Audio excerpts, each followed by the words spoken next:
بسم اللہ الرحمن الرحیم۔ صرف 5 منٹ کا مدرسہ قرآن و حدیث کی روشنی میں 210واں دن 30 رجب المرجب۔ نمبر 1، اسلامی تاریخ۔ حضرت مصعب بن عمیر رضی اللہ تعالی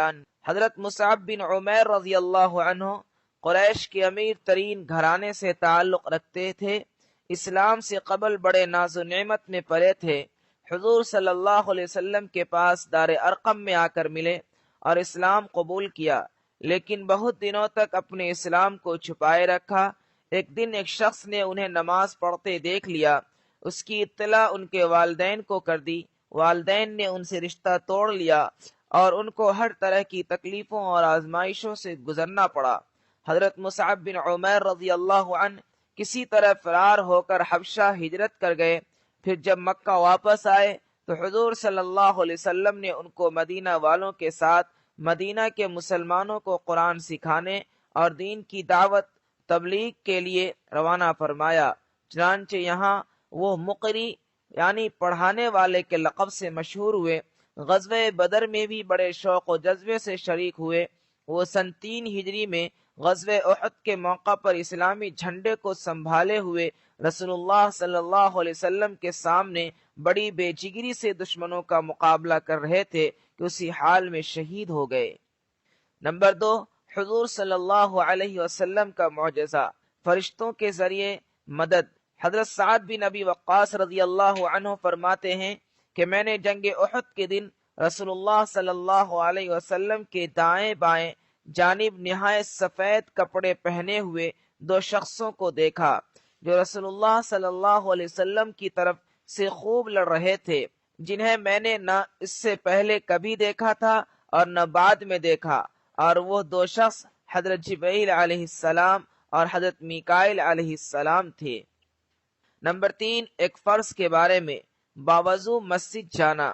رسول اللہ صلی اللہ علیہ وسلم نے فرمایا، جو شخص اچھی طرح وضو کرے پھر مسجد میں نماز کے لیے جائے اور وہاں پہنچ کر معلوم ہو کہ جماعت ہو چکی تو اس کو جماعت کی نماز کا ثواب ملے گا، اور اس ثواب کی وجہ سے ان لوگوں کے ثواب میں کچھ کمی نہ ہوگی جنہوں نے جماعت سے نماز پڑھی ہے۔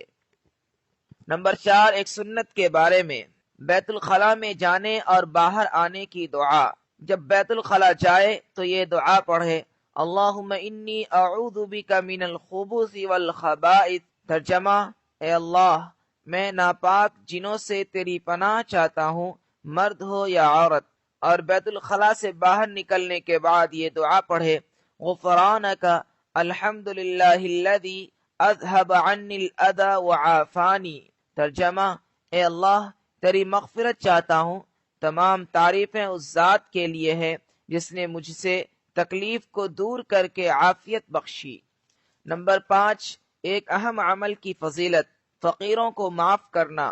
رسول اللہ صلی اللہ علیہ وسلم نے فرمایا، پہلی قوموں میں سے ایک آدمی کا حساب لیا گیا تو اس کے نام اعمال میں کوئی نیکی نہ تھی، ہاں مگر وہ مالدار تھا اور لوگوں سے خرید و فروخت کرتا تھا اور اپنے بچوں کو کہتا تھا کہ فقیر و تنگ دست سے درگزر کرنا۔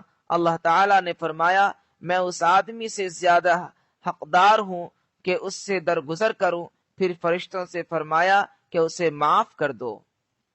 نمبر 6، ایک گناہ کے بارے میں، رسول کے حکم کو نہ ماننا۔ قرآن میں اللہ تعالیٰ فرماتا ہے، جو لوگ رسول اللہ صلی اللہ علیہ وسلم کے حکم کے خلاف ورزی کرتے ہیں ان کو اس سے ڈرنا چاہیے کہ کوئی آفت ان پر آ پڑے یا ان پر کوئی دردناک عذاب آ جائے۔ نمبر 7، دنیا کے بارے میں، رزق حکمت خداوندی سے ملتا ہے۔ قرآن میں اللہ تعالیٰ فرماتا ہے، اگر اللہ تعالیٰ اپنے سب بندوں کے لیے رزق کشادہ کر دیتا تو ضرور زمین میں فساد کرنے لگتے، لیکن وہ جس قدر چاہتا ہے اندازے کے مطابق روزی اتارتا ہے اور وہ اپنے بندوں سے باخبر اور ان کو دیکھنے والا ہے۔ نمبر 8، آخرت کے بارے میں، قبر آخرت کی پہلی منزل۔ حضرت عثمان رضی اللہ عنہ جب کسی قبر کے پاس کھڑے ہوتے تو بہت روتے، یہاں تک کہ آنسوؤں سے ان کی داڑھی تر ہو جاتی۔ ان سے پوچھا گیا یہ کیا بات ہے، آپ جنت و دوزخ کو یاد کرتے ہیں تو اتنا نہیں روتے جتنا قبر کی وجہ سے روتے ہیں۔ آپ رضی اللہ عنہ نے جواب دیا، رسول اللہ صلی اللہ علیہ وسلم فرماتے تھے، قبر آخرت کی منزلوں میں سے پہلی منزل ہے، پس اگر بندہ اس سے نجات نہ پا سکا تو اس کے بعد کی منزلیں اس سے زیادہ سخت یعنی کٹھن ہیں۔ نمبر 9، طب نبوی سے علاج، سفرجل کے فوائد۔ رسول اللہ صلی اللہ علیہ وسلم نے فرمایا، سفرجل کھاؤ کیونکہ یہ دل کو راحت پہنچاتا ہے اور پیدا ہونے والے بچے کے حسن کو بڑھاتا ہے۔ نمبر 10، نبی صلی اللہ علیہ وسلم کی نصیحت۔ رسول اللہ صلی اللہ علیہ وسلم نے فرمایا، انسان کو اپنی ہر ضرورت اللہ سے مانگنی چاہیے، یہاں تک کہ اگر جوتے کی پٹی بھی ٹوٹ جائے تو اللہ ہی سے مانگے۔